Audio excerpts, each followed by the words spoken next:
A young woman walking through the dense woods of Pennsylvania on a crisp autumn afternoon. She's alone, her boots crunching softly against the fallen leaves, when she stumbles upon something strange, a rusted metal object half buried in the earth. At first glance, it looks like an old canister or perhaps some forgotten relic of war. But as she kneels to inspect it closer, she realizes its true nature. It's unexploded ordnance, a bomb left over from World War I. And what happens next will leave investigators baffled for years. Hey friends, you're in Dreamcatcher Stories, your cozy corner for stories that got lost along the way. Hit me up in the comments and tell me how this one hits you. Now, let's get sneaky and peek behind the curtain. The story begins in 2021, deep within the rolling hills of northeastern Pennsylvania. This area is known for its serene landscapes, dotted with small towns where everyone knows each other by name. It's a place where life moves slowly, and people take pride in their connection to history, especially the remnants of wars long past.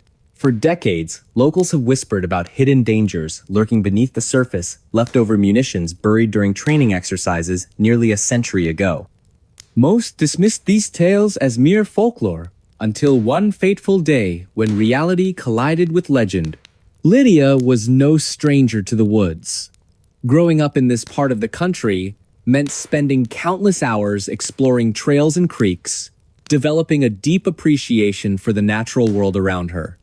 On that particular afternoon, however, Lydia wasn't out for leisure.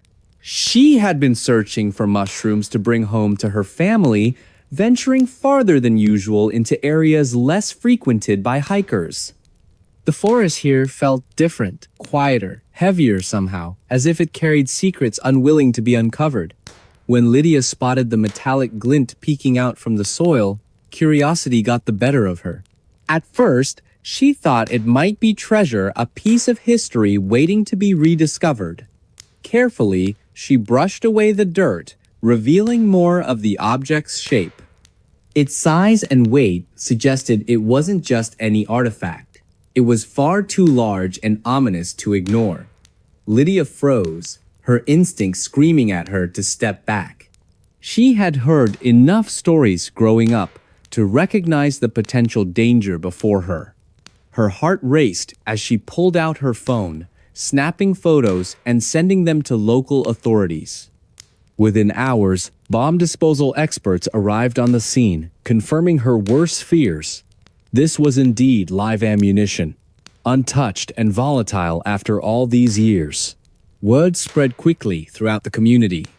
Neighbors gathered near the edge of the woods, whispering anxiously about how close they'd come to disaster. Bomb squads worked tirelessly to secure the area, cordoning off trails and warning residents to stay clear. As days turned into weeks, additional discoveries emerged. More bombs, grenades, even fragments of shrapnel scattered across miles of woodland. Each find sent shockwaves through the town, forcing everyone to confront the lingering scars of conflict buried not only in the ground but also in their collective memory. Let's rewind to understand how such relics ended up here in the first place. During World War I, parts of rural Pennsylvania were transformed into makeshift military training grounds. Soldiers practiced maneuvers, simulated combat scenarios, and tested weaponry in preparation for deployment overseas. While most explosives were detonated or removed following the war, records suggest that many remained behind, either intentionally buried or simply abandoned due to oversight. Over time, forests reclaimed the land, hiding these deadly remnants beneath layers of soil and vegetation. Generations later, few remembered the full extent of what lay beneath their feet. But why now? Why did Lydia stumble upon this bomb in 2021, nearly a century after it was likely discarded? Some speculated climate change played a role, with shifting weather patterns causing erosion that exposed previously concealed hazards. Others pointed to increased human activity in once remote areas, suggesting that modern development had disturbed the delicate balance keeping these artifacts hidden. Whatever the reason, Lydia's discovery marked the beginning of a broader reckoning, one that would force the town to grapple with both its past and present. As news of the unexploded ordnance spread beyond local borders, national attention followed. Journalists descended upon the town, eager to document the unfolding drama. Among them was Linda Hayes, an investigative reporter renowned for her work uncovering forgotten histories. Linda spent weeks interviewing residents, poring over archival documents, and collaborating with historians to piece together a comprehensive timeline of events. What she uncovered painted a chilling picture. Reports of similar incidents dating back decades, all linked to the same stretch of land. Yet somehow, none had triggered widespread alarm or action until now. Then came the twist. Forensic analysis revealed traces of chemical compounds inside several recovered bombs, indicating they may have been designed for biological warfare. While never deployed during World War I, experimental weapons programs explored such possibilities, leaving behind prototypes that posed catastrophic risks if mishandled. Could these devices still harbor active agents capable of causing harm? Authorities scrambled to assess the situation, enlisting toxicology experts and environmental scientists to evaluate potential threats. Meanwhile, panic gripped the community as rumors swirled about possible contamination affecting water supplies and wildlife. Public fascination with the case grew exponentially thanks to burgeoning true crime podcasts and documentaries. Among them was Time's Echoes of War*, hosted by investigative journalist Mark Thompson. Each episode combined archival footage, expert analysis, and newly uncovered evidence to paint a vivid picture of events surrounding Lydia's discovery. Listeners became armchair detectives, debating theories ranging from government cover-ups to accidental exposure. During one particularly heated discussion forum, a listener named Brian Carter posed a thought-provoking question. What if we're looking at more than just leftover bombs? What if this land holds darker secrets? Fast forward to 2023, and advancements in technology offered new hope. Researchers developed sophisticated imaging techniques capable of detecting underground anomalies without disturbing the soil. Using ground-penetrating radar and drone surveillance, teams mapped extensive networks of buried munitions spanning hundreds of acres. These findings prompted renewed scrutiny of similar cases nationwide, sparking debates about responsibility and accountability. Who should bear the cost of cleanup efforts? How could communities protect themselves from future risks while honoring the sacrifices made by those who trained on these lands? One breakthrough involved analyzing soil samples collected near recovery sites. Results indicated elevated levels of heavy metals and other contaminants, raising concerns about long-term ecological damage. Environmental activists joined forces with local leaders to demand immediate intervention, arguing that failure to act would jeopardize public health and safety. Their campaign gained traction online, drawing support from thousands of individuals passionate about preserving both history and habitat. Social media platforms buzzed with hashtags like #ClearTheLand and #ProtectOurFuture, amplifying calls for systemic change. Meanwhile, personal stories added emotional depth to the narrative. Families shared memories of loved ones who served in World War I, highlighting the sacrifices made by previous generations. Others recounted harrowing encounters with unexploded ordnance, underscoring the ongoing threat posed by these silent killers. One grandmother recalled how her father narrowly escaped injury as a child when he accidentally unearthed a grenade while playing outside. "We've lived with this fear for so long," she said tearfully during a town hall meeting. "It's time someone finally listens." By now, you might think the story ends here, but it doesn't. In recent months, researchers announced they had decoded messages embedded in military correspondence archived during the war era. Using advanced algorithms, analysts identified patterns suggesting deliberate concealment of hazardous materials rather than accidental abandonment. Were officials aware of the dangers posed by these devices? If so, why hadn't they taken steps to mitigate risks sooner? Questions lingered, fueling skepticism and distrust among affected communities. As investigations continued, amateur sleuths joined professional detectives in piecing together fragments of information. Online forums dedicated to discussing leads attracted thousands of members worldwide. Conversations ranged from speculative musings to well-researched arguments supported by data. One member, Amanda Grant, gained prominence when she identified similarities between Lydia's case and other unsolved mysteries involving wartime debris. Her findings prompted authorities to explore connections previously dismissed as coincidental. Are we looking at isolated incidents or part of something larger? Throughout these developments, Emily maintained a complex relationship with her subject matter. On one hand, she felt driven by professional curiosity and moral obligation to uncover truths buried beneath layers of myth and misinformation. On the other hand, she grappled with personal demons triggered by immersing herself so deeply in darkness. How do you study something so monstrous without letting it consume you? She mused during a rare moment of reflection. Her efforts culminated in a comprehensive book published in late 2023, titled Times Beneath the Surface: Unearthing America's Forgotten Wars *. The manuscript combined historical research, contemporary analysis, and first-hand accounts to create the most complete picture of Lydia's journey ever assembled. And there we go. Another memory back from the dark. Don't go too far. I've got more mysteries itching to be told. What do you think happened to Lydia? Let me know in the comments below. Your thoughts matter, and they shape the stories I share next.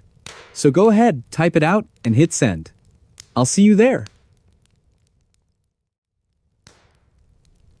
A man desperate for power invites a shaman into his home, believing she holds the key to unlocking his dreams. But what starts as a ritual for wealth and influence turns into a deadly game of deception. By the time he realizes what's happening, it's too late. Her axe is already in his chest. This is the chilling tale of Mona Fandi, a story that shocked Malaysia in 1993 and continues to haunt those who hear it. Hey friends, you're in Dreamcatcher Stories, your cozy corner for stories that got lost along the way. Hit me up in the comments and tell me how this one hits you. Now, let's get sneaky and peek behind the curtain. Our story begins in Kuala Lumpur, Malaysia, where ambition meets desperation. The year is 1993, and tensions are high among the elite. Political power struggles dominate headlines, with everyone vying for their chance at greatness. Amidst this chaos stands a man we'll call Maslin, a mid-level politician hungry for recognition. He's not just ambitious, he's obsessed. For years, he has clawed his way through local politics. But no matter how hard he tries, he can't seem to break through to the top tier. That is, until he hears whispers of someone who might hold the answers. A mysterious woman known only as the most famous shaman in the country. Mona Fandi wasn't just any spiritual figure. Her name carried weight across Malaysia, spoken in hushed tones by those seeking shortcuts to success. Some called her a miracle worker. Others whispered she dabbled in dark magic. To Maslin, however, Mona represents hope, a lifeline to reclaiming the clout and influence slipping through his fingers. Desperate, he arranges a meeting, inviting her and two companions, her husband and assistant, into his lavish home. Everything seems normal at first glance. Candles flicker softly in dimly lit rooms, incense fills the air, and Mona exudes an aura of calm confidence. Even though Maslin knows tonight's ritual will change everything, or so he believes, he couldn't possibly fathom the true cost of her services. As the evening progresses, Mona guides Maslin through a series of meditations designed to unlock his desires. She tells him to close his eyes and picture himself rising higher than ever before, becoming more powerful, respected, adored. Imagine gold coins raining down on you, she says soothingly. Feel the weight of silver bars filling your hands. With each word, Muslin grows more entranced, picturing the life he craves. But while he focuses inward, Mona moves silently behind him. In one swift motion, she grabs an axe, raises it above her head, and brings it crashing down into his chest. The sound echoes through the room like thunder, snapping Maslin out of his trance, but only for a moment. His body slumps forward as blood pools around him, marking the end of his quest for power. The twist? This isn't Mona's first kill, it's her 8th. Over the years, she has perfected her craft, using rituals as cover for murder. Each victim unknowingly signed their death warrant by trusting her promises of prosperity. But this time, something goes wrong. News of Maslin's death spreads quickly, drawing attention from authorities and journalists alike. Investigators soon uncover evidence linking Mona to previous unsolved cases, painting a disturbing picture of calculated brutality disguised as mysticism. Public fascination reaches fever pitch as details emerge about her cold-blooded methods and unshakable demeanor. Despite being arrested and sentenced to death, Mona remains unfazed. To her, this trial isn't punishment, it's validation. Every camera flash, every headline screaming her name fuels her insatiable hunger for fame. On the day of her execution, she walks to the gallows with a smile, treating it like a red carpet event rather than a grim finale. Her husband and assistant meet the same fate, convicted as accomplices in her crimes. Yet even in death, Mona's legacy lives on, a haunting reminder of how far some will go to achieve infamy. Fast forward to modern times, and technology offers new ways to revisit old mysteries. Advances in forensic analysis allow researchers to examine cold cases with fresh eyes, uncovering patterns once hidden in plain sight. A team led by Dr. Emily Carter applies machine learning algorithms to sift through decades-old records, flagging connections between seemingly unrelated incidents. Their findings suggest Mona may have inspired copycat killers or been part of a larger network exploiting vulnerable individuals. Could there be more victims waiting to be discovered? Or does this case stand alone as a singular act of depravity? Social media amplifies public interest, turning Mona's story into a cultural phenomenon. Podcasts dissect her motives, documentaries explore her psyche, and forums buzz with theories ranging from plausible to absurd. One listener named Brian Carter poses a thought-provoking question during a live discussion. What if Mona didn't act alone? What if there's more to this than meets the eye? These debates reignite investigations into forgotten leads, pushing authorities to dig deeper into the shadows of Malaysia's past. Meanwhile, amateur sleuths join forces with seasoned detectives, piecing together fragments of information overlooked in 1993. Among them is Linda Hayes, whose meticulous research uncovers startling parallels between Mona's crimes and other ritualistic murders worldwide. Her work prompts renewed scrutiny of similar cases, sparking global conversations about the intersection of spirituality and violence. As these threads intertwine, a clearer picture emerges not just of Mona, but of humanity itself. In 2023, significant progress is made in understanding the broader implications of this case. Forensic anthropologists analyze skeletal remains recovered from remote locations linked to suspected rituals, shedding light on practices long buried beneath layers of myth and misinformation. Each discovery brings closure to grieving families, while simultaneously deepening society's collective unease about the extent of such atrocities. Public memorials erected in honor of victims serve dual purposes, commemorating lives lost and warning future generations against falling prey to false promises. Throughout these developments, Emily maintains a complex relationship with her subject matter. On one hand, she feels driven by professional curiosity and moral obligation to uncover truths buried beneath layers of myth and misinformation. On the other hand, she grapples with personal demons triggered by immersing herself so deeply in darkness. How do you study something so monstrous without letting it consume you? She muses during a rare moment of reflection. Her efforts culminate in a comprehensive book published in late 2023 titled Times Beneath the Veil: Understanding Ritualistic Crimes in Modern Society*. The manuscript combines historical research, contemporary analysis, and first-hand accounts to create the most complete picture of Mona's life and crimes ever assembled.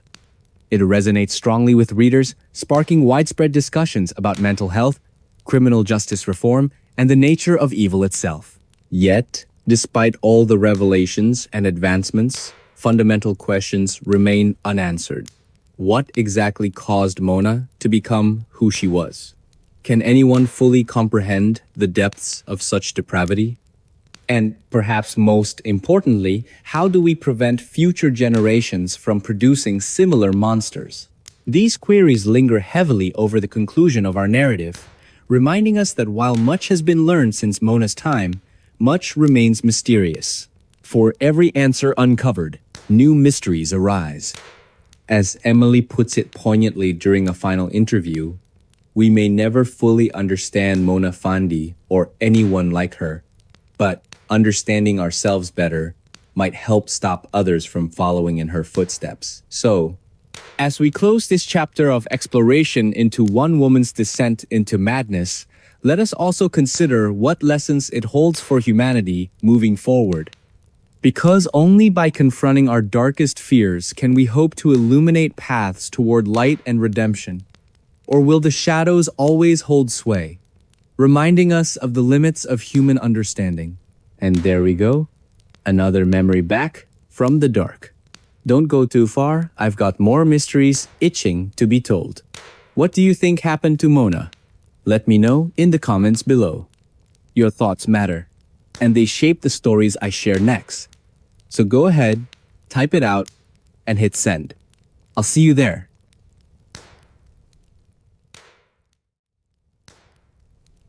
It was a cold February night in 2022 when something unthinkable happened in southern Mexico.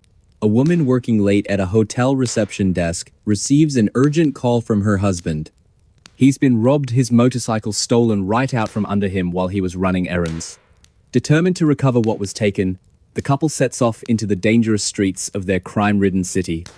But as they ventured deeper into the darkness, neither could have predicted the horrors that awaited them or how drastically their lives would change within hours. Hey friends, you're in Dreamcatcher Stories, your cozy corner for stories that got lost along the way. Hit me up in the comments and tell me how this one hits you. Now, let's get sneaky and peek behind the curtain. The story begins in San Cristal de las Casas, a picturesque yet perilous town nestled between rolling hills and vibrant landscapes. On the surface, it looks like any other charming Mexican locale, with cobblestone streets, colorful buildings, and bustling markets. Yet beneath its beauty lies a darker reality, a place riddled with street crime, drug trafficking, and violence. It's not uncommon for locals to warn visitors against wandering alone after sunset, especially in certain neighborhoods known for gang activity. For residents like Paula Ruiz, however, life here is simply part of the routine. She knows the risks, but has learned to navigate them carefully over time. Paula, a 41-year-old receptionist at a 4-star hotel, had just wrapped up another long shift on Saturday, February 19th. The lobby buzzed all evening with tourists checking in, asking questions about local attractions, or requesting clarifications about directions. By 11 p.m., things finally began to quiet down, giving her a moment to breathe. That's when her phone rang. It was her husband, Miguel, his voice tense and hurried. Someone had stolen his motorcycle, a prized possession and essential mode of transportation for their daily lives. Frustrated but resolute, Miguel asked Paula to meet him so they could search for the thief together. Paula hesitated. She knew better than to chase trouble in such a volatile area, but she also understood her husband's frustration. They lived paycheck to paycheck, and losing the bike meant more than inconvenience. It meant financial strain. After grabbing a flashlight and some basic supplies, Paula left the hotel and joined Miguel near the spot where the theft occurred. Together, they scoured nearby alleys and side streets, calling out occasionally in hopes of spotting the culprit. The air grew colder as midnight approached, but their determination kept them moving forward. As they delved deeper into unfamiliar territory, the atmosphere shifted noticeably. Streetlights flickered weakly, casting eerie shadows across empty sidewalks. Laughter echoed distantly from bars and clubs, but otherwise the streets felt eerily deserted. Then came the first sign of trouble. Faint voices whispering in hushed tones ahead. Paula gripped Miguel's arm tightly, urging caution. Whatever, or whoever, they were approaching didn't seem friendly. Still, they pressed on, driven by desperation and anger over the stolen bike. Suddenly, everything changed. From the shadows emerged three figures, their faces obscured by hoods. One carried a makeshift weapon, a metal pipe glinting ominously in the dim light. Without warning, they surrounded Paula and Miguel, demanding valuables and threatening violence if resistance ensued. What started as a simple attempt to retrieve a stolen item quickly spiraled into chaos. When Miguel tried to reason with them, pleading that the motorcycle was all they owned, the situation escalated violently. A struggle broke out, brief but brutal. In the confusion, Paula managed to break free, stumbling backward into the darkness. But Miguel wasn't so lucky. His cries for help faded as the attackers dragged him away, leaving Paula stranded and terrified. Alone and overwhelmed, Paula did the only thing she could think of: run. Her heart pounded wildly as she sprinted through winding alleyways, adrenaline masking the pain in her legs. She eventually stumbled upon a small convenience store still open late, collapsing inside as tears streamed down her face. Gasping for breath, she begged the clerk to call the police.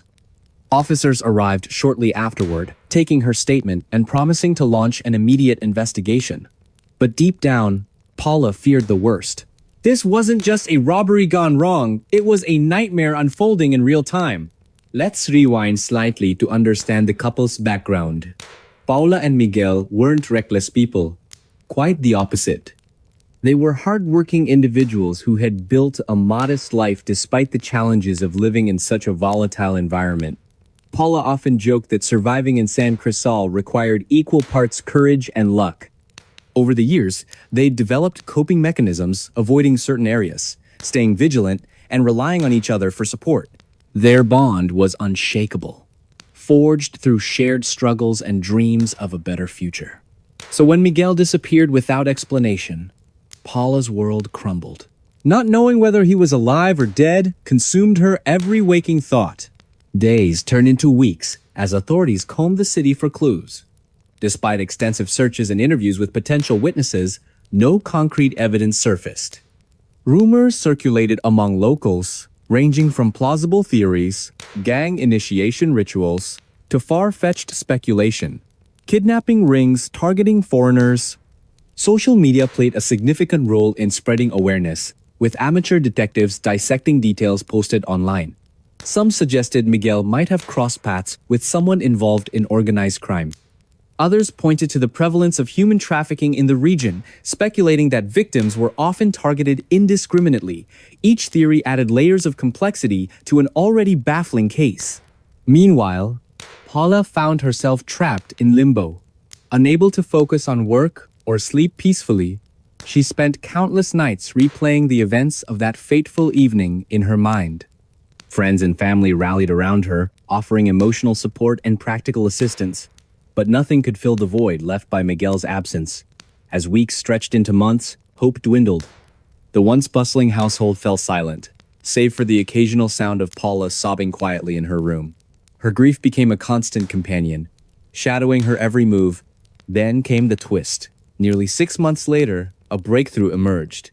Investigators discovered a lead linking Miguel's disappearance to a series of unsolved crimes involving missing persons in the same vicinity. Among the recovered items was a blood-stained jacket believed to belong to Miguel.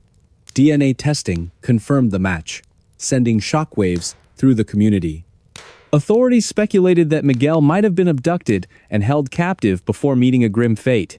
While the exact circumstances remained unclear, one thing was certain: the perpetrators hadn't acted alone. Evidence suggested ties to a larger criminal network operating throughout the region. Public fascination with the case skyrocketed following these revelations. True crime enthusiasts flocked to forums debating possible motives and outcomes. Podcasts dedicated to exploring similar cases gained traction, drawing millions of listeners eager to piece together fragments of information. Episodes examining societal factors contributing to high crime rates resonated strongly with audiences navigating uncertain times. Could such tragedies happen anywhere? Host Paul Hayes posed this question rhetorically during the season finale, leaving viewers pondering implications long after the final episode aired. 2 years later, researchers announced they had decoded messages embedded in graffiti found near suspected crime scenes. Using sophisticated image recognition software, analysts identified recurring themes tied to specific locations and dates corresponding to known incidents. This revelation suggested the criminals may have left deliberate clues intended to taunt authorities even beyond capture.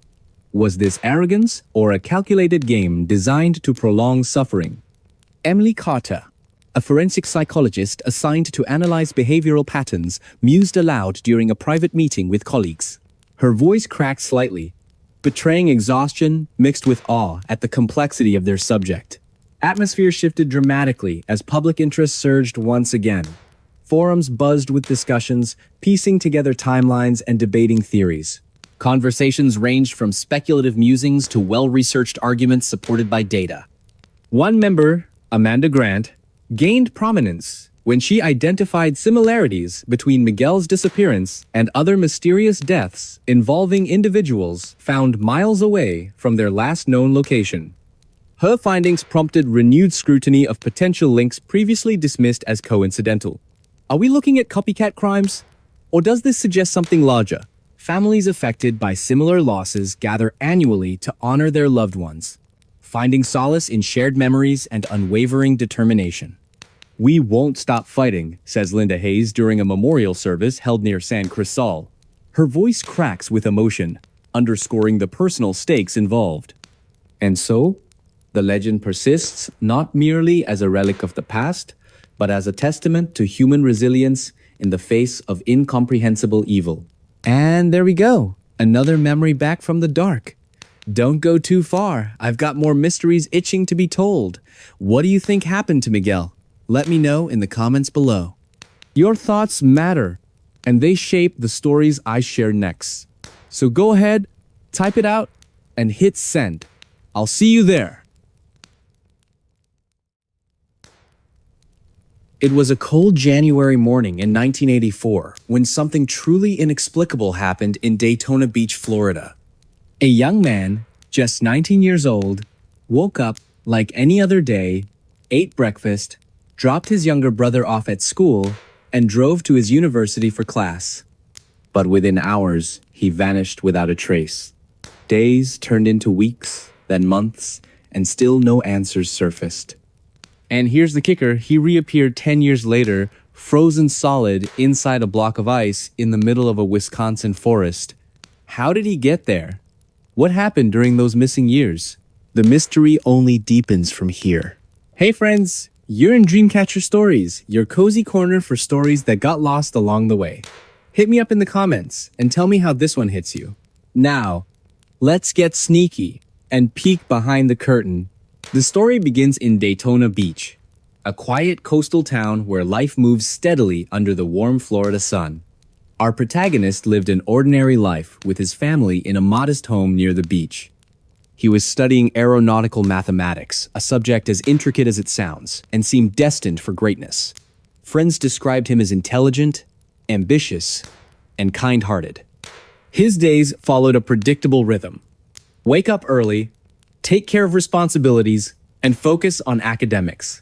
Nothing about him suggested someone who would vanish into thin air or end up encased in ice hundreds of miles away.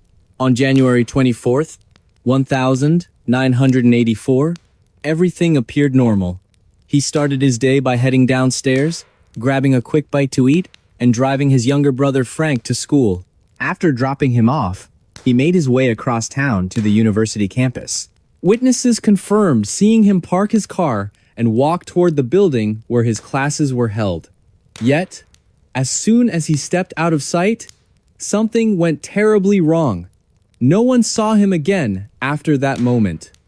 His belongings remained untouched in his car, including his textbooks, wallet, and keys. It was as if he had simply evaporated into thin air. At first, authorities dismissed the disappearance as a potential runaway case. They speculated he might have left voluntarily due to stress or personal issues. However, those closest to him knew better. He wouldn't just leave, said a close friend during interviews. He cared too much about his family and his studies. As days stretched into weeks, panic set in among loved ones.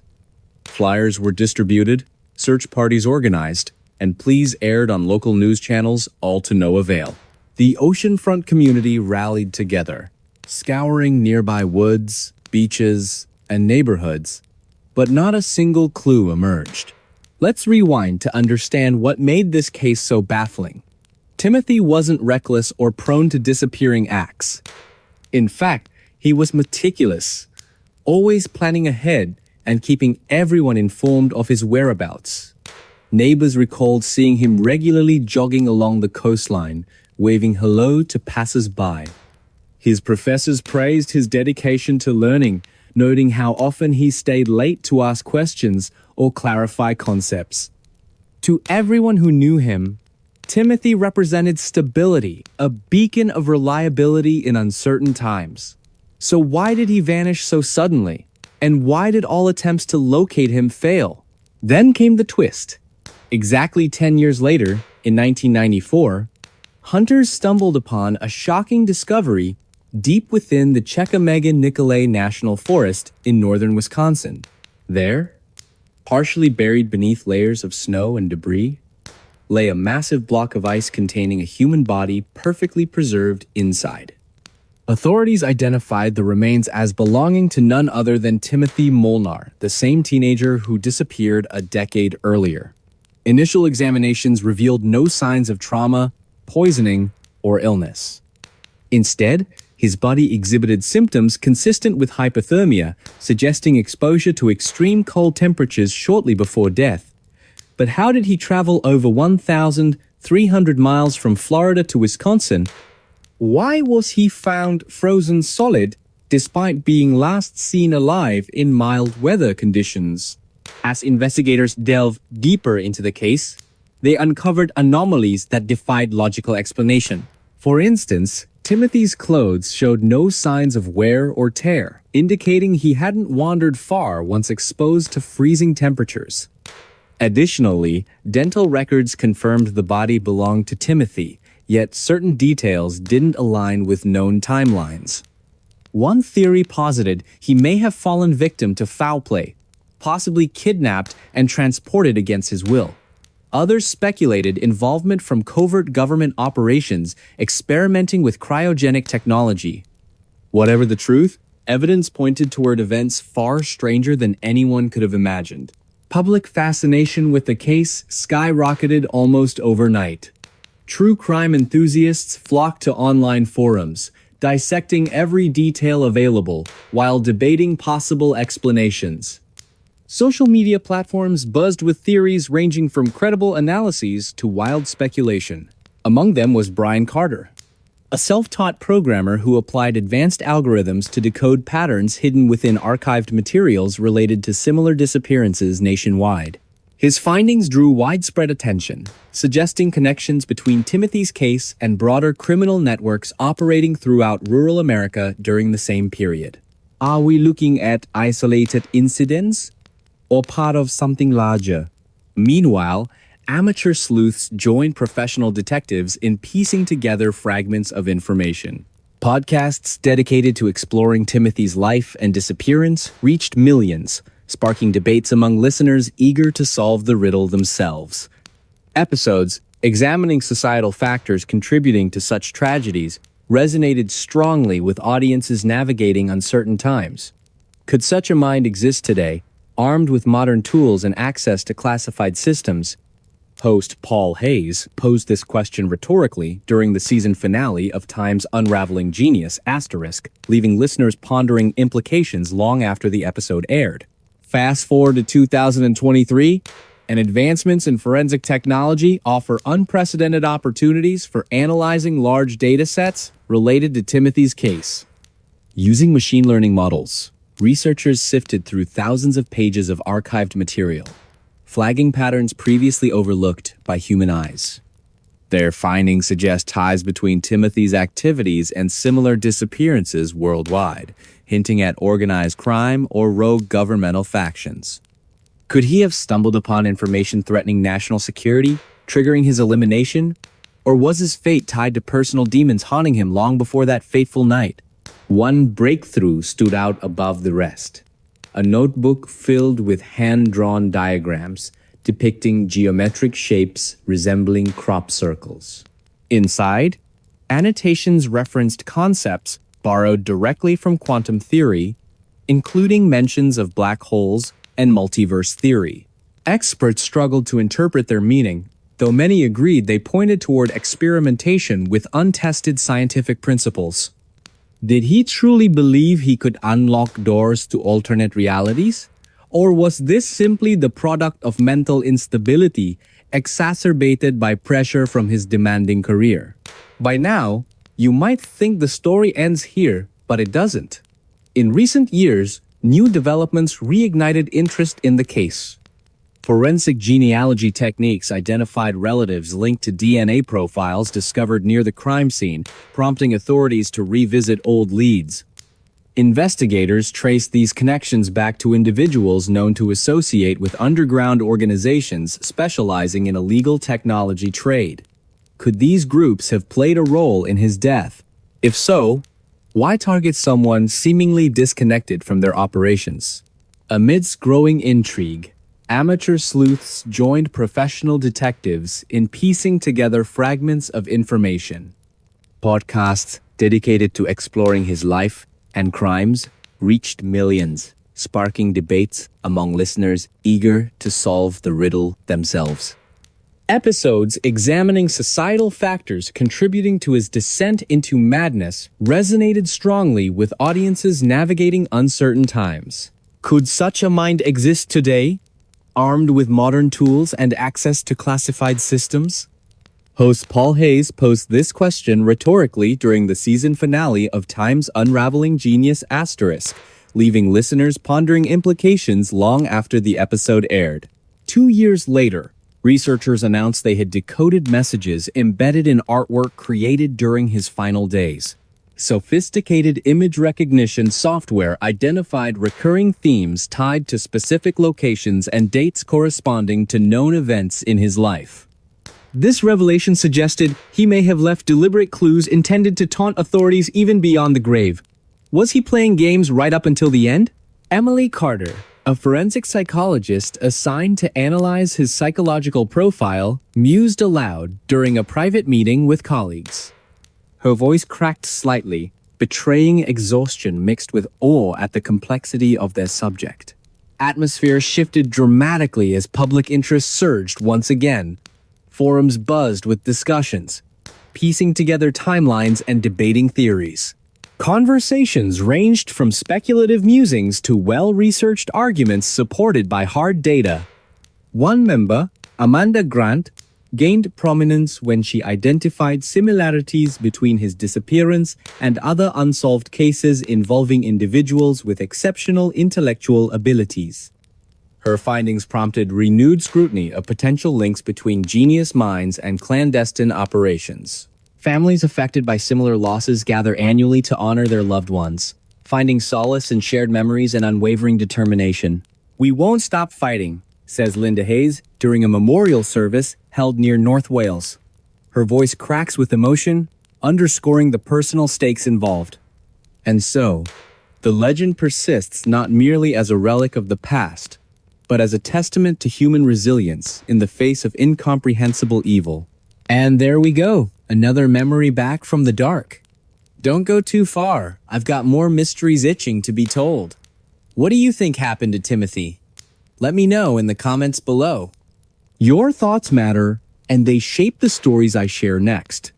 So go ahead, type it out, and hit send. I'll see you there. A man sits in complete darkness, his ears ringing from the relentless repetition of a single poem. It's not just any poem, it's Rudyard Kipling's Time's Boots, asterisk, played over and over again for hours on end. The sound is maddening, designed to break even the strongest minds. But why? This isn't some twisted form of punishment. It's part of one of the most grueling training programs in the world, the U.S. Navy SEALs SEER School Survival, Evasion, Resistance, Escape. What makes someone endure such psychological torment? And what happens when they crack under the pressure? Hey friends! You're in Dreamcatcher Stories, your cozy corner for stories that got lost along the way. Hit me up in the comments and tell me how this one hits you. Now, let's get sneaky and peek behind the curtain. The scene begins in Coronado, California, home to the legendary Naval Special Warfare Center. Here, recruits are pushed beyond their limits, not just physically, but mentally. Among them is a young man who dreams of becoming a SEAL. He's already survived Hell Week, where sleep deprivation and brutal physical challenges weed out the weak. But now, he faces something far more insidious: SEER training. This phase doesn't test strength or endurance. It tests resilience, willpower, and the ability to withstand captivity without breaking. SER is divided into two parts: classroom instruction and field exercises. In the classroom, candidates learn survival skills, evasion tactics, and how to resist interrogation. But the real challenge comes during the field exercise, a simulation of being captured behind enemy lines. Candidates are captured by instructors playing the role of hostile forces. They're blindfolded, bound, and subjected to sensory deprivation.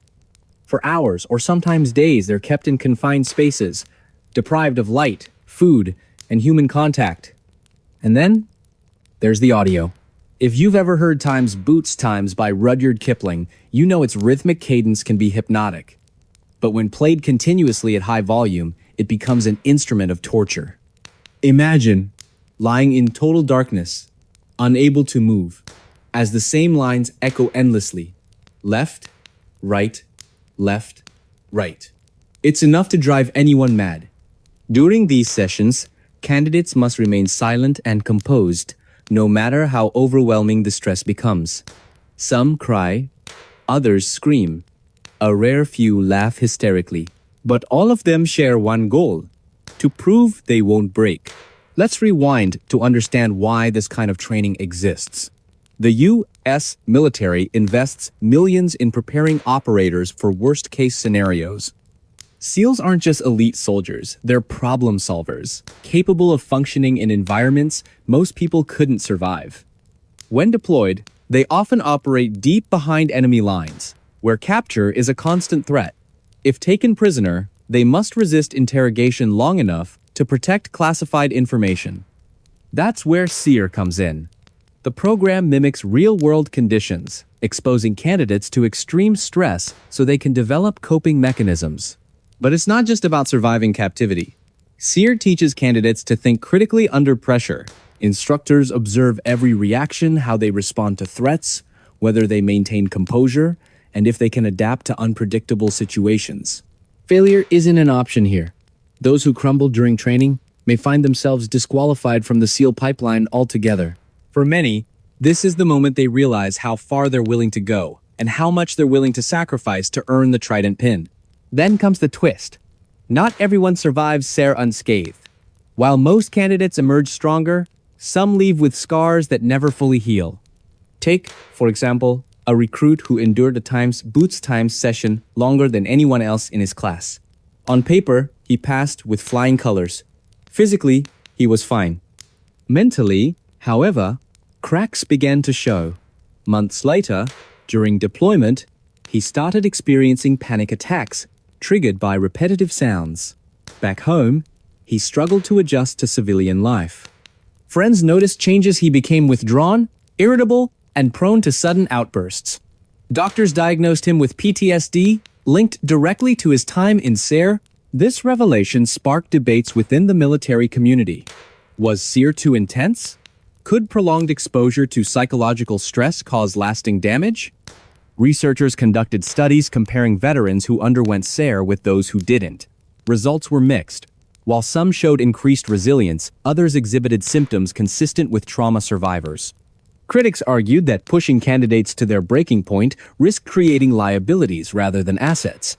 Supporters countered that war zones don't offer second chances and neither should training. Fast forward to 2023, and advancements in neuroscience provide new insights into the effects of extreme stress on the brain. Brain imaging technology reveals structural changes in individuals exposed to prolonged sensory deprivation and auditory overload. These findings prompt reforms in SARE protocols, emphasizing mental health support alongside physical conditioning. Candidates now receive counseling before and after training, ensuring they're equipped to handle both the rigors of service and the aftermath of combat. Social media platforms buzz with discussions, piecing together fragments of information related to SARE. Reddit forums dissect testimonials from former SEALs, debating the ethics of psychological warfare and training. Conversations range from speculative musings to well-researched arguments supported by data. One member, Brian Carter, gains prominence when he identifies similarities between SARE graduates and other elite operatives worldwide. His findings prompt renewed scrutiny of potential links between rigorous training methods and long-term psychological impacts.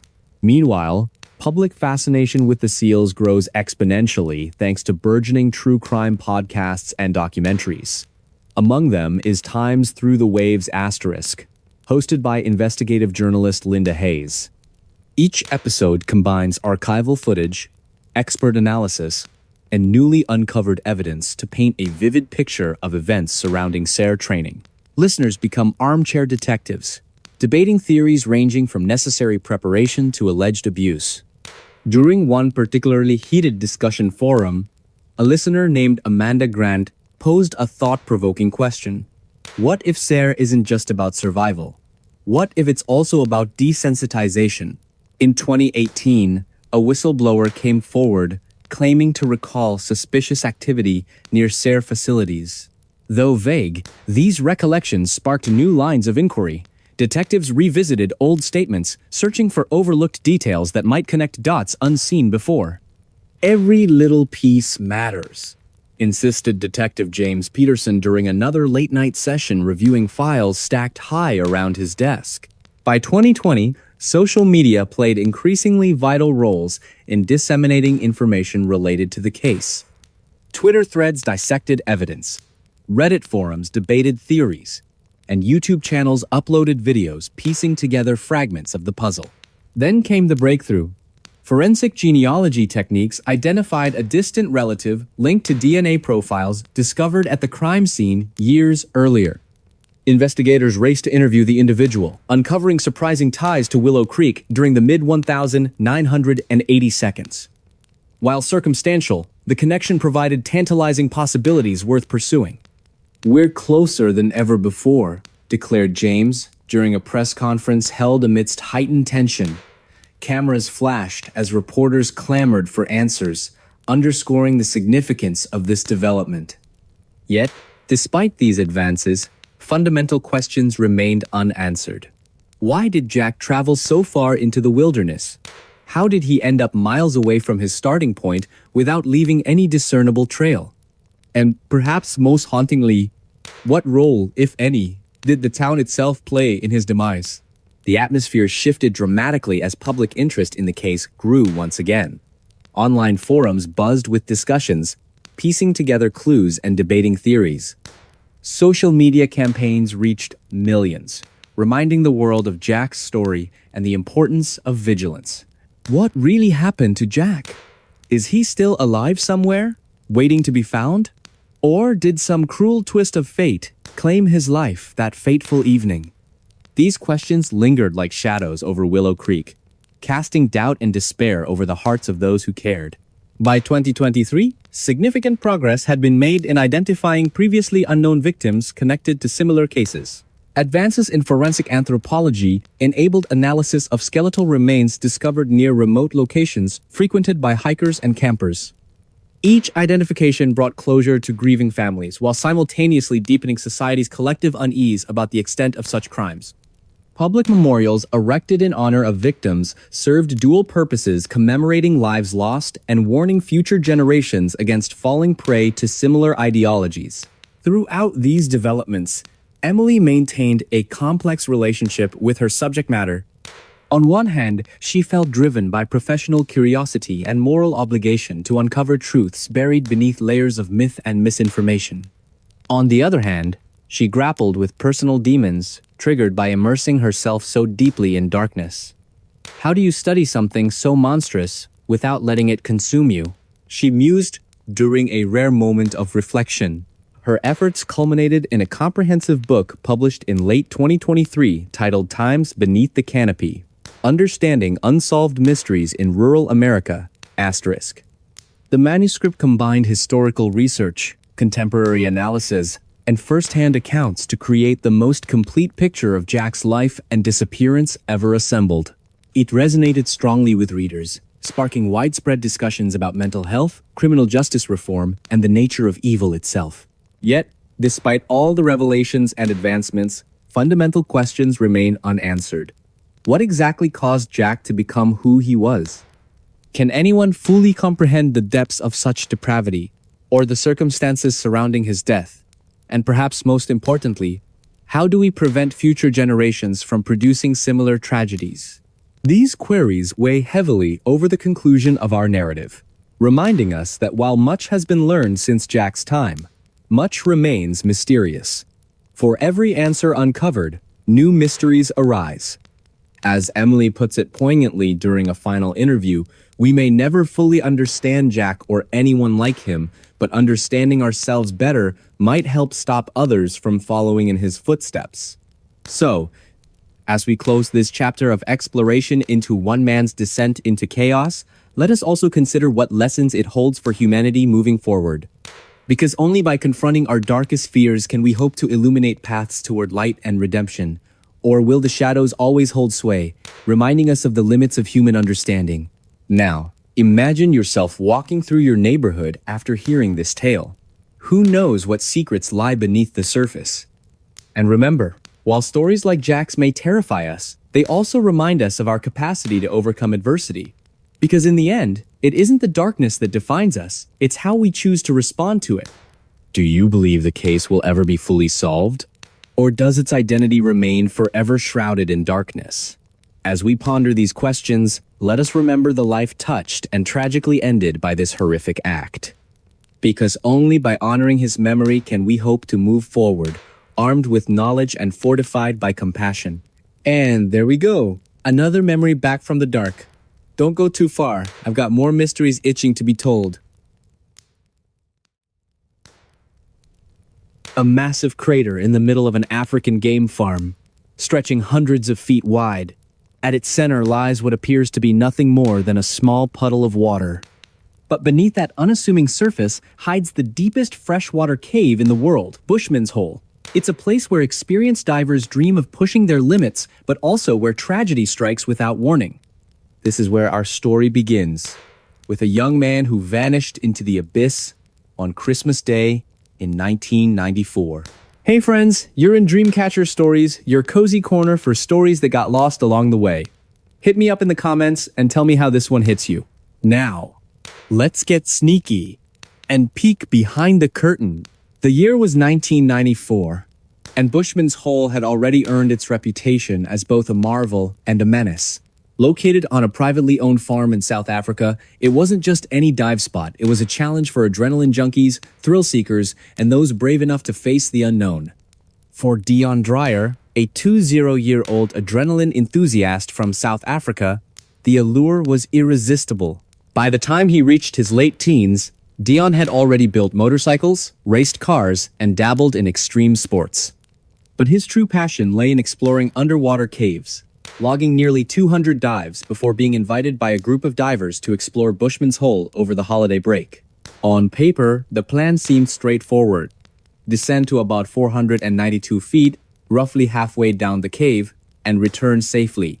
The team consisted of seasoned divers, all confident in their abilities. As they prepared for the dive, excitement buzzed through the air. They checked their gear meticulously, ensuring everything was in perfect working order. Little did they know, the events of that day would haunt them forever. The descent went smoothly at first.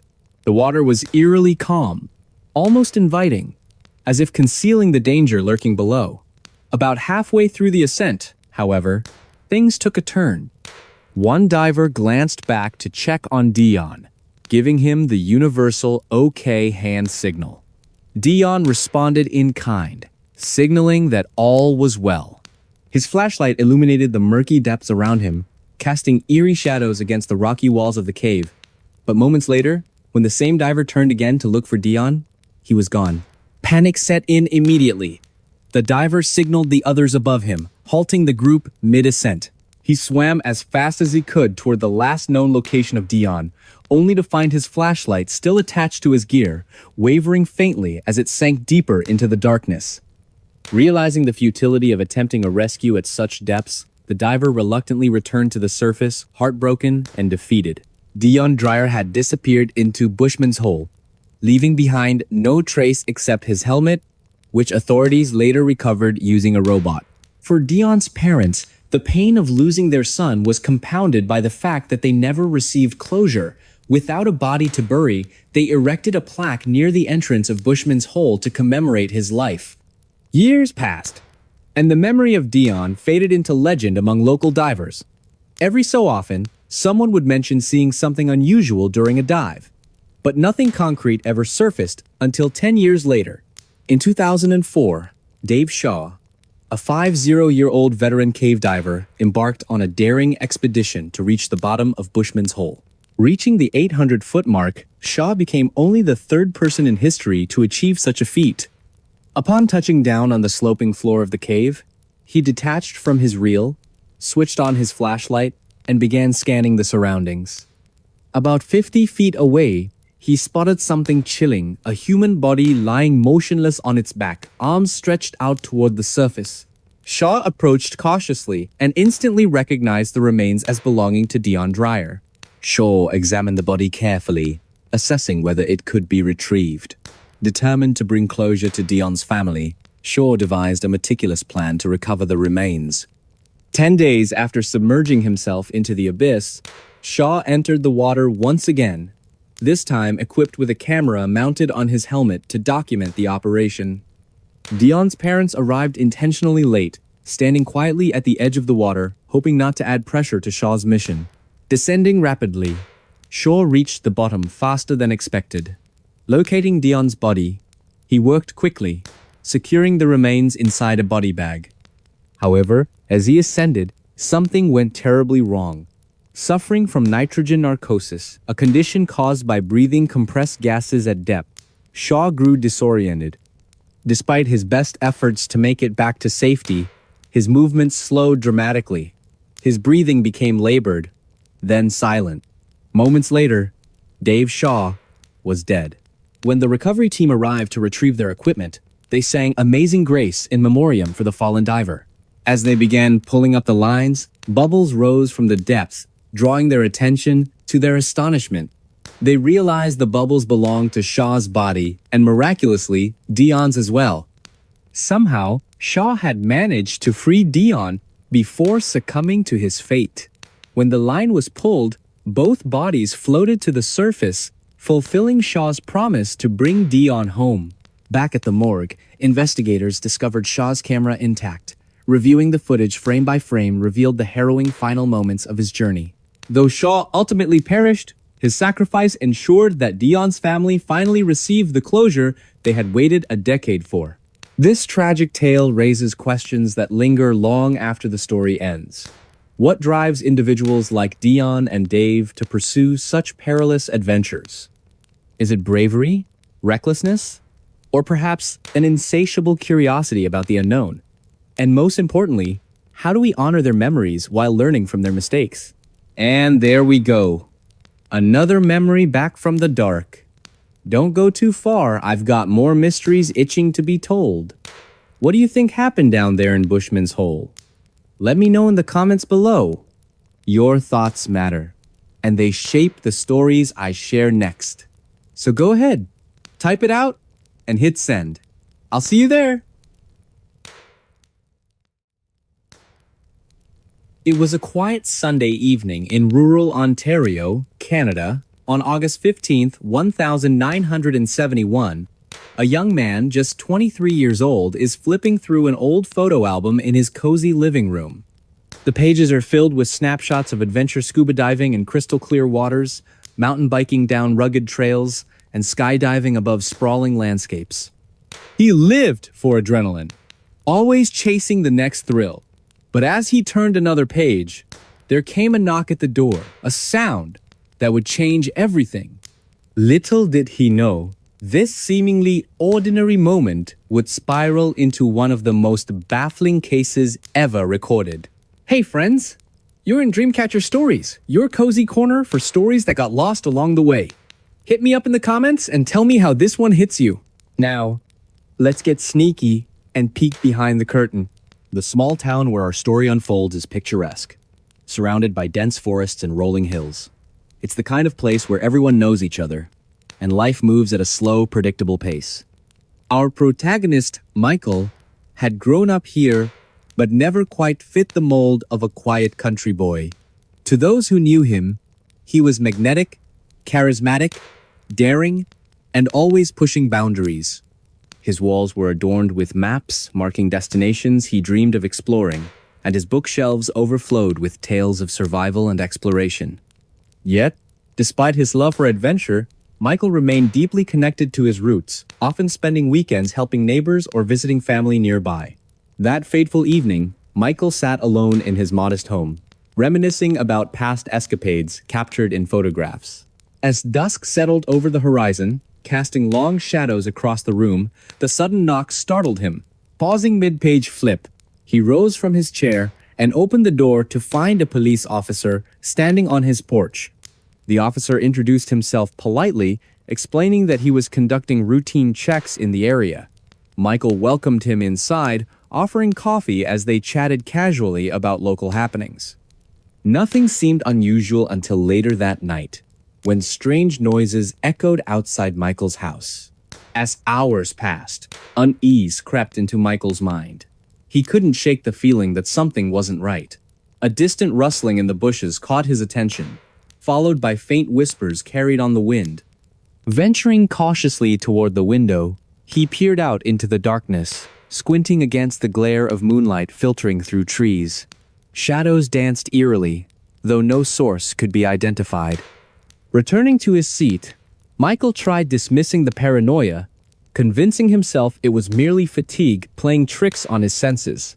However, deep down, he knew better. Let's rewind slightly to understand what led us to this point. Earlier that week, rumors began circulating among townsfolk about peculiar occurrences: missing livestock, unexplained footprints left in freshly tilled soil, and eerie lights hovering near forest edges after sunset. Though dismissed initially as superstition or coincidence, these reports grew increasingly frequent, fueling anxiety within the community. Some whispered of ancient legends tied to the land, while others speculated about outsiders trespassing under cover of night.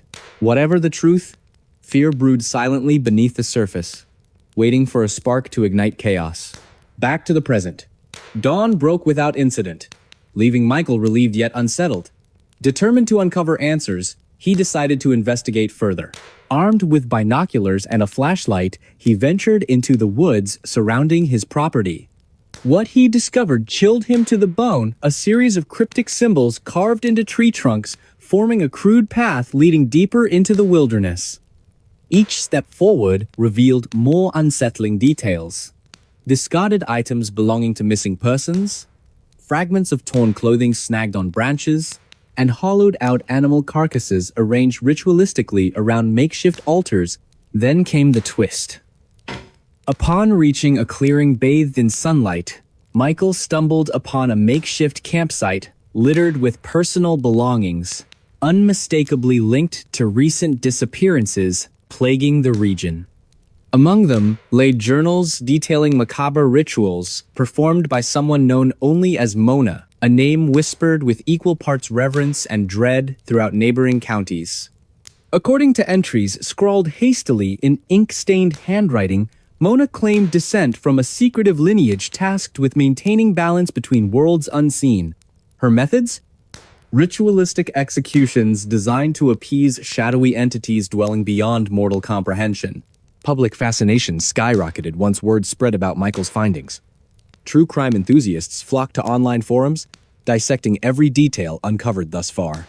Podcast hosts like Linda Hayes dedicated entire episodes to unraveling Mona's twisted ideology, drawing parallels between her actions and historical accounts of occult practices dating back centuries. Listeners became armchair detectives, piecing together timelines and debating theories ranging from psychological manipulation to supernatural intervention. One particularly heated discussion centered around whether Mona acted alone or commanded followers operating covertly within plain sight. Fast forward to 2023, and advancements in forensic technology offered fresh insights into the case. Researchers applied cutting-edge DNA analysis techniques to trace potential links between Mona's victims, revealing patterns previously obscured by time and decay. Dr. Emily Grant, a renowned forensic psychologist specializing in criminal behavior, collaborated closely with Detective Mark Thompson, revisiting cold cases potentially connected to Mona's reign of terror. Their investigation extended beyond Ontario, uncovering similar incidents scattered across North America during the same era. Could these crimes represent extensions of Mona's activities, or were they copycat offenses inspired by media coverage of her atrocities? Meanwhile, social media platforms buzzed with activity as amateur sleuths joined forces with seasoned investigators. Reddit threads dissected evidence, Twitter hashtags trended globally, and YouTube channels uploaded videos analyzing cryptic messages embedded within Mona's journals. One user, Brian Carter, gained prominence after developing an algorithm capable of decoding hidden patterns within archived materials. His work attracted widespread acclaim, sparking renewed interest in unsolved mysteries long forgotten by law enforcement agencies. Are we looking at isolated incidents or part of something larger? Brian asked during a live Q&A session, prompting nods of agreement from participants. Atmosphere shifted dramatically as public intrigue surged once again. Forums buzzed with discussions, piecing together clues and debating theories. Conversations ranged from speculative musings to well-researched arguments supported by hard data. One member, Amanda Grant, gained prominence when she identified similarities between Mona's case and other mysterious deaths involving individuals found miles away from their last known location. Her findings prompted authorities to explore connections previously dismissed as coincidental. Are we looking at copycat crimes? Or does this suggest something larger? By now, you might think the story ends here, but it doesn't. In recent years, new developments reignited interest in the case. Forensic genealogy techniques identified relatives linked to DNA profiles discovered at the crime scene years earlier, prompting investigators to revisit old leads. Detectives traced these connections back to individuals known to associate with underground organizations specializing in illegal technology trade. Could these groups have played a role in Mona's demise? If so, why target someone seemingly disconnected from their operations? Amidst growing intrigue, amateur sleuths joined professional detectives in piecing together fragments of information. Podcasts dedicated to exploring her life and crimes reached millions, sparking debates among listeners eager to solve the riddle themselves. Episodes examining societal factors contributing to her descent into madness resonated strongly with audiences navigating uncertain times. Could such a mind exist today, armed with modern tools and access to classified systems? Host Paul Hayes posed this question rhetorically during the season finale of Time's Unraveling Genius *, leaving listeners pondering implications long after the episode aired. 2 years later, researchers announced they had decoded messages embedded in artwork created during her final days. Sophisticated image recognition software identified recurring themes tied to specific locations and dates corresponding to known events in her life. This revelation suggested she may have left deliberate clues intended to taunt authorities even beyond the grave. Was she playing games right up until the end? Emily Carter, a forensic psychologist assigned to analyze her psychological profile, mused aloud during a private meeting with colleagues. Her voice cracked slightly, betraying exhaustion mixed with awe at the complexity of their subject. Atmosphere shifted dramatically as public interest surged once again. Forums buzzed with discussions, piecing together timelines and debating theories. Social media campaigns reached millions, reminding the world of her story and the importance of vigilance. What really happened to her? Is she still alive somewhere, waiting to be found? Or did some cruel twist of fate claim her life that fateful evening? These questions lingered like shadows over Willow Creek, casting doubt and despair over the hearts of those who cared. And there we go, another memory back from the dark. Don't go too far, I've got more mysteries itching to be told. What do you think happened to Michael? Let me know in the comments below. Your thoughts matter, and they shape the stories I share next. So go ahead, type it out, and hit send. I'll see you there. It was a cold night in 1980 when a young couple, fresh from celebrating their wedding day, drove down a quiet road in Watertown, Wisconsin. They were laughing, holding hands, and enjoying the start of their new life together. But what happened next would leave investigators baffled for decades. An unknown man approached their car, broke in, and shot them both to death before vanishing into the darkness without a trace. The killer's identity? A mystery. The motive? Unknown. It was as if he had simply appeared out of thin air. Hey friends, you're in Dreamcatcher Stories, your cozy corner for stories that got lost along the way. Hit me up in the comments and tell me how this one hits you. Now, let's get sneaky and peek behind the curtain. The story begins with a man who lived a double life.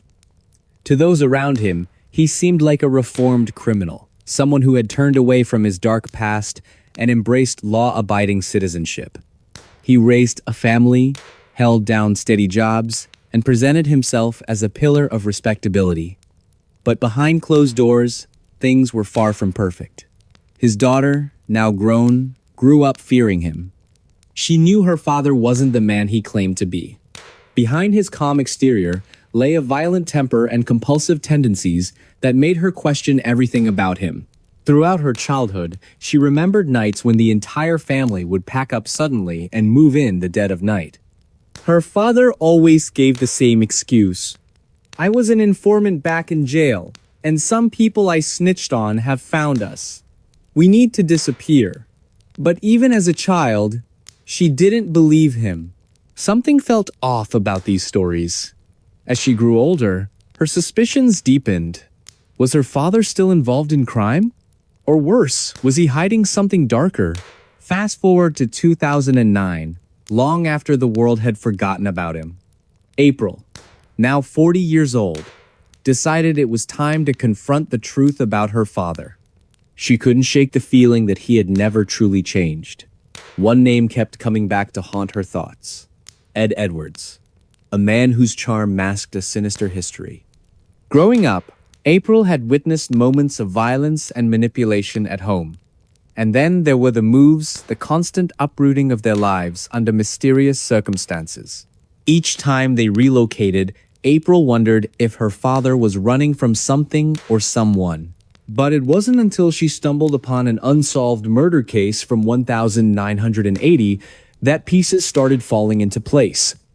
In Watertown, Wisconsin, a town where her family briefly resided, a young newlywed couple had been brutally murdered. Witnesses described the assailant as matching her father's description. This revelation sent chills down April's spine. Could Ed Edwards have been responsible? Acting on instinct, April contacted the Watertown Police Department the very next day. She shared her suspicions and urged them to reopen the investigation. As detectives dug deeper, unsettling patterns emerged.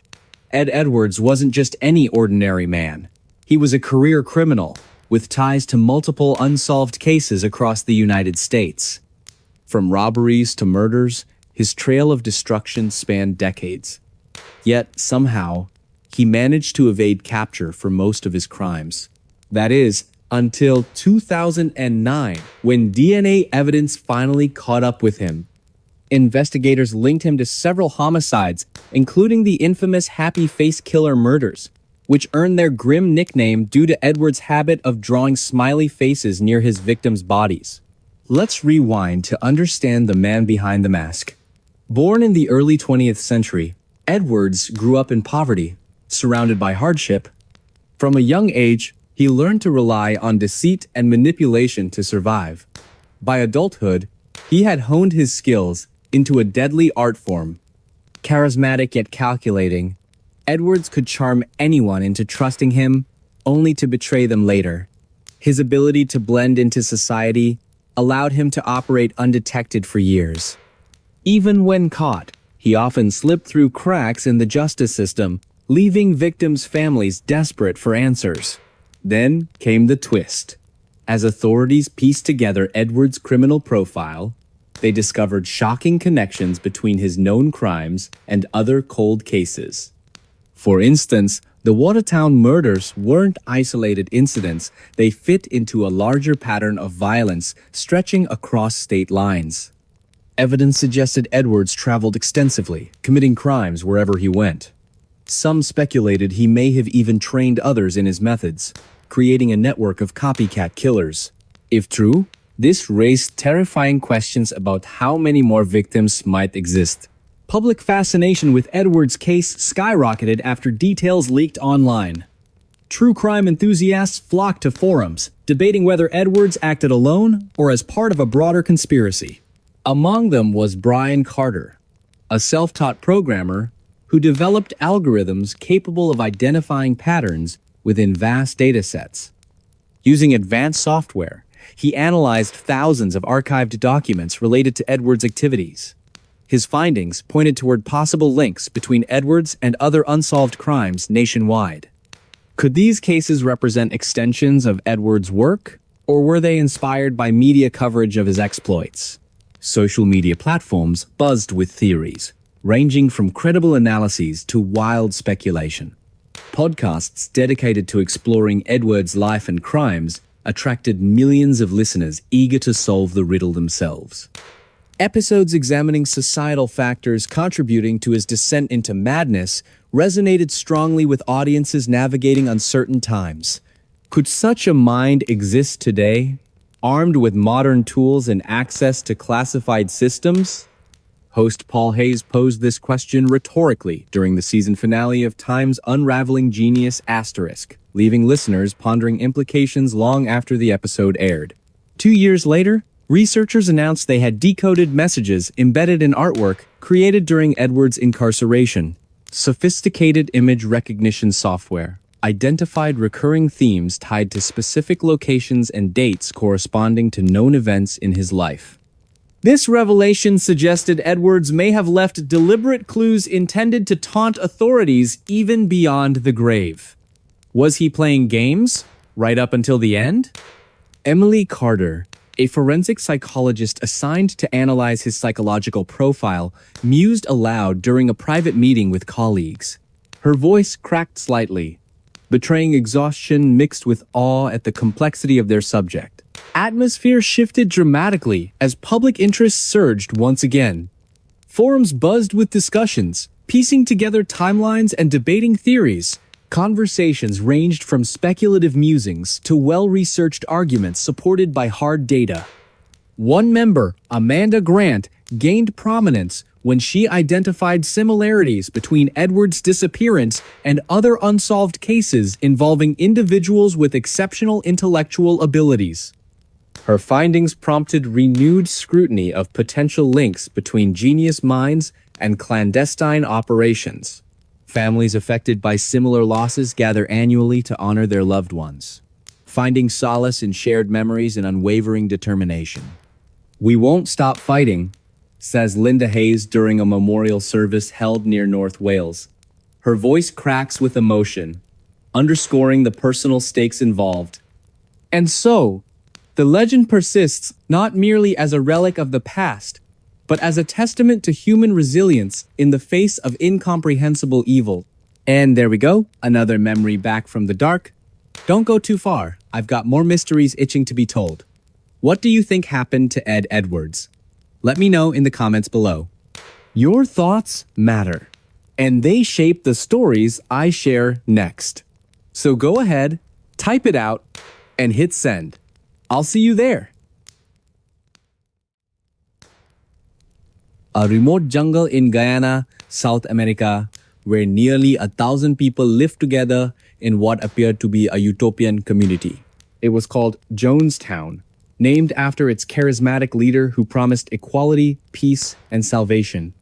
But on November 18th, 1978, the world would learn of its horrifying end. A tragedy that left 918 men, women, and children dead under circumstances so shocking they remain etched into history as one of humanity's darkest chapters. What happened in those final hours, and why did it spiral out of control? Hey friends, you're in Dreamcatcher Stories, your cozy corner for stories that got lost along the way. Hit me up in the comments and tell me how this one hits you. Now, let's get sneaky and peek behind the curtain. The story begins in San Francisco during the late 1960s. A preacher with magnetic charm rose to prominence, captivating followers with his promises of racial harmony, social justice, and spiritual enlightenment. He spoke passionately about creating a better world free from oppression, drawing in thousands of devoted believers. At first glance, he seemed like an advocate for change, someone fighting against inequality and injustice. Yet beneath his polished exterior lay a manipulative mind capable of bending reality to fit his narrative. By the mid-1970s, scrutiny grew around his organization. Media outlets began investigating allegations of financial fraud, physical abuse, and psychological manipulation within the group. Fearing exposure, the leader decided to relocate his followers to a compound deep in the jungles of Guyana, far away from prying eyes. There, he claimed, they could build their paradise, a self-sufficient agricultural project designed to shield them from societal corruption. To outsiders, it sounded idyllic.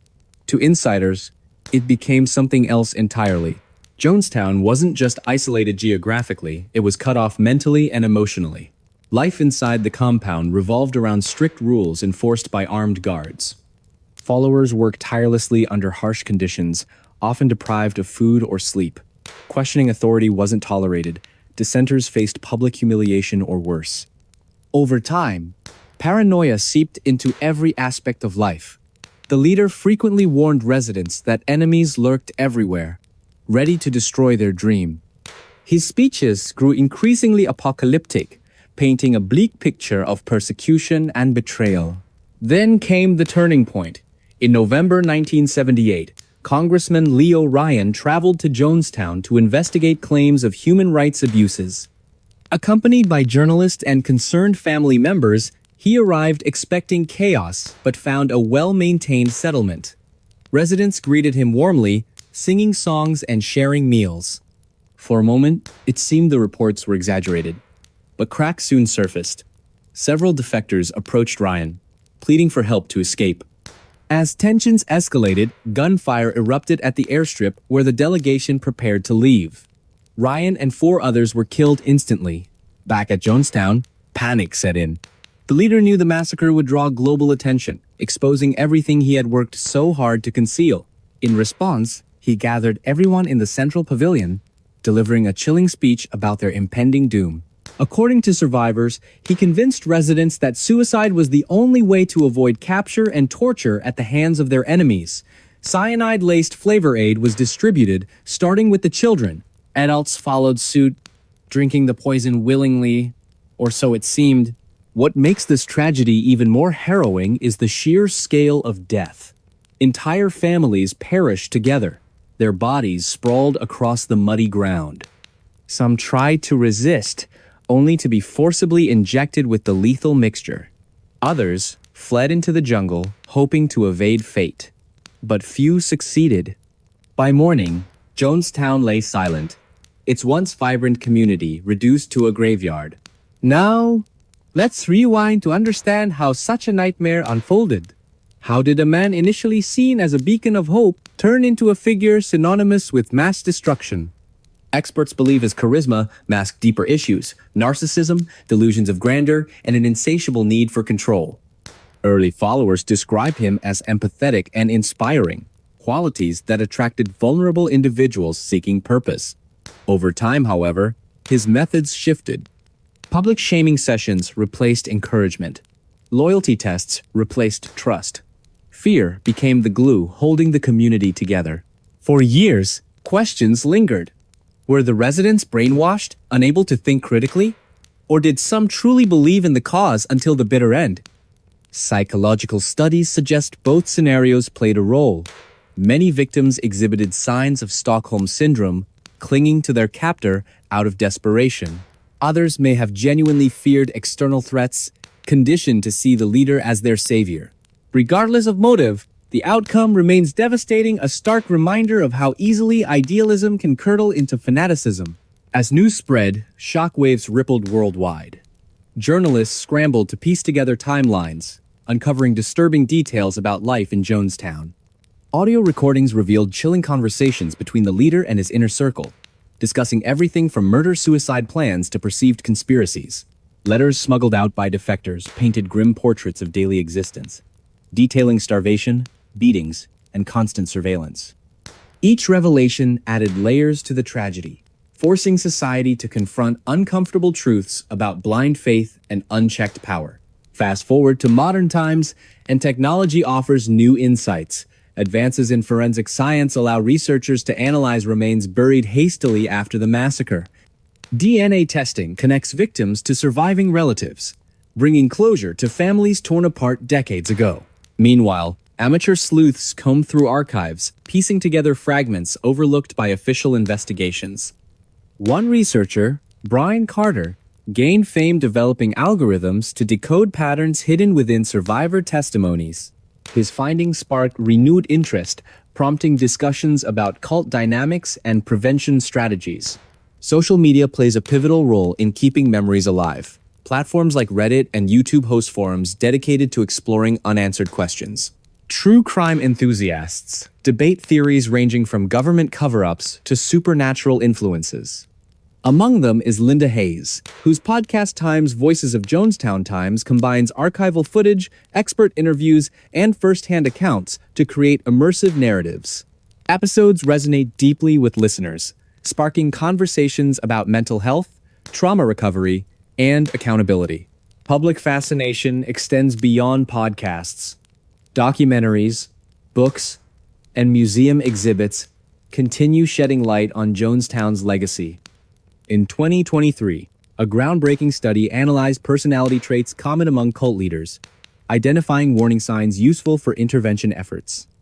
Researchers emphasized education as a key tool, urging communities to recognize red flags before situations escalate.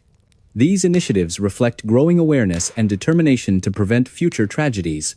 But here's the twist. Despite overwhelming evidence pointing to manipulation and coercion, doubts persist.